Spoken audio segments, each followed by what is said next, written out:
সেটা হচ্ছে y equal to a mod f of x, y equal to mod f of x। এই derivative কিভাবে নির্ণয় করতে হয় সেটা আজকে আমরা দেখব। এখানে দেওয়া আছে কি y equal to mod f of x, অতএব এটাকে আমরা লিখতে পারি কি যে bracket f of x whole square half লিখতে পারি, এই মডটাকে আমরা এটা লিখতে পারি, ঠিক আছে। যেমন আবার মড এফ অফ এক্স আছে, এটাকে আমরা কি লিখতে পারি, এক্স স্কয়ার। মড যদি মড এক্স থাকে তাহলে আমরা এটাকে লিখতে পারি রুট ওভার এক্স স্কয়ার, মানে এটা দুটো সমান। তাহলে এখানে আমরা দেওয়া আছে মড এফ অফ এক্স, তাহলে এটাকে আমরা লিখতে পারি এফ অফ এক্স তার হোল স্কয়ার রুট ওভার, টোটালটা থাকলো, তাই না। এবার আমরা এক্স এর সাপেক্ষে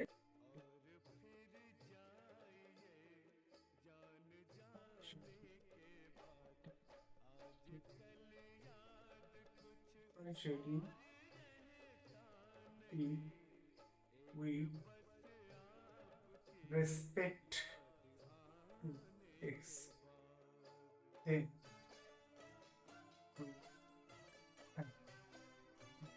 y by dx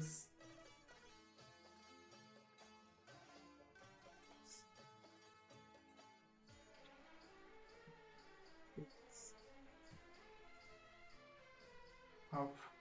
লিখতে পারি। তাহলে এখান থেকে আমরা কি পাবো, এখান থেকে পাবো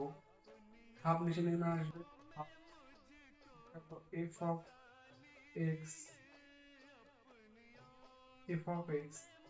sorry f of x second bracket f of x whole square half minus, তারপর কি হবে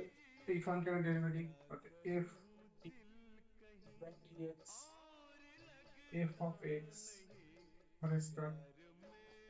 এটা হবে, তাই না। তারপর কি পাবো, এটা যদি মাইনাস আনবো তাহলে কি আসছে 2, নিচে নেমে আসছে second bracket f of x whole square আর ব্র্যাকেট হোল স্কয়ার, তো এই ডেরিভেটিভ করলে কি হবে 2 এফ অফ এক্স, আবার এই ফাংশনের derivative D dx f of x, dy dx f of x। এরপরে লাইন নেক্সট লাইন কি পাচ্ছি, নেক্সট লাইন এখান থেকে আমরা কি পাচ্ছি dy by dx equal to 1/2, f of x f of x এই ডেরিভেটিভ থেকে আছে তাহলে 2 f of f dash x, or x এর ডেরিভেটিভ কি 1, কারণ dy dx x 1, এই 2 ক্যান্সেল হয়ে গেল, তাহলে কি করে থাকলো f of x into f dash x by f of x, এটা থাকলো। তাহলে আমাদের অ্যান্সার কি দাঁড়ালো, অ্যান্সার দাঁড়ালো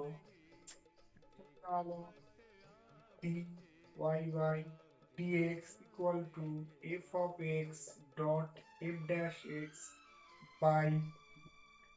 f of x, এটা হলো আমাদের অ্যান্সার, এটাই দাঁড়ালো আমাদের অ্যান্সার, ঠিক আছে। এবার আমরা একে কাজে লাগিয়ে এবার দু একটা প্রবলেম আমরা এখানে দেখি। প্রবলেম কি দেখা যাক, এখানে আমরা একটা প্রবলেম ধরলাম example y equal to mod sin x, then find out dy by dx given কি দেওয়া আছে y equal sin x, এটাকে আমরা কি লিখতে পারি root over sin x whole square dy by dx equal to d by dx, যেটা দেওয়া আছে আমাদের থার্ড ব্র্যাকেট ধরে লিখি sin x whole square half, তাহলে এখান থেকে কি পাবো, half mod sin x dy dx sin x whole square, এখান থেকে কি পাচ্ছি 2 sin x, এটা নেমে আসবে 2 sin x, আবার sin x এর ডেরিভেটিভ কি হবে dx sin x, বাকি হলো 2 ক্যান্সেল হয়ে গেল, তো থাকলো উপরে sin x by mod sin x, আর sin x এর ডেরিভেটিভ কি হয় cos x, এটাই হলো আমাদের রিকোয়ার্ড অ্যান্সার। ঠিক আছে, এটা কি হলো, তাহলে y equal to mod sin x হলে তার ডেরিভেটিভ কি হচ্ছে sin x into cos x by mod sin x, এটা হচ্ছে আমাদের অ্যান্সার। আজকে এই পর্যন্ত, নেক্সট ভিডিও